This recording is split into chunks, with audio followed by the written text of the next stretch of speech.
not believe that 20,000 people would have marched in a silent procession on the night of his execution, of his assassination in 1978, if it had not been for the fact that Harvey Milk went from being someone who was closeted, who was reactionary, he was a racist, he was pro-war, he had actually campaigned for a segregationist, Barry Goldwater, back in 1964, but he transformed. Because leaders are built out of actual struggle, and people's ideas change in the course of those struggles. And what happened with Harvey Milk over the course of the 1970s, I believe is happening to a generation of people in this country today. And what he did, and why he was centrally remembered, was not simply that he was one of the first, not the first, but one of the first elected gay politicians, but because he took that influence and he mobilized with a larger social movement to solidarize with labor, with immigrants, and every other oppressed and exploited group of people. That is why we remember him today, because of the fight to stop Coors Beer from being a union buster.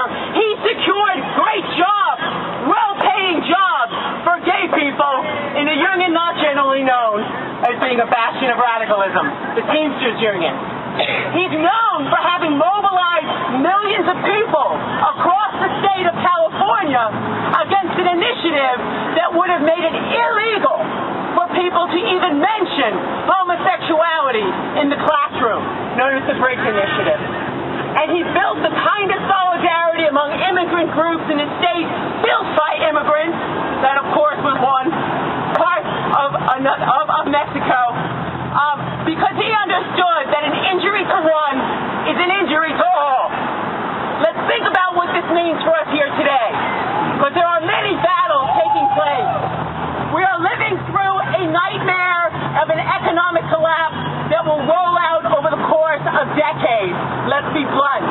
We are living through environmental disasters that we don't even know what the final implications will be for the life of this planet and for the life of this population.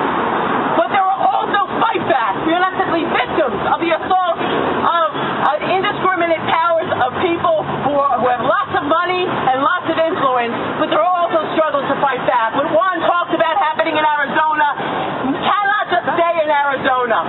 The slogan that we marched along with immigrants on May Day, on May 1st of this year, Todos somos Arizona, has to be continued to put into practice until this racist law is defeated once and for all before it is even allowed to be applied in July. Which is why I want to say to folks here, we are not just oppressed through our sexual orientation or our gender expression and identity. We are oppressed in many other ways, and we have to stand with others who are oppressed in other ways. Next Saturday at noon, when people in this city will be marching against that breathing wall ground racist law in Arizona, we should be there with our rainbow flag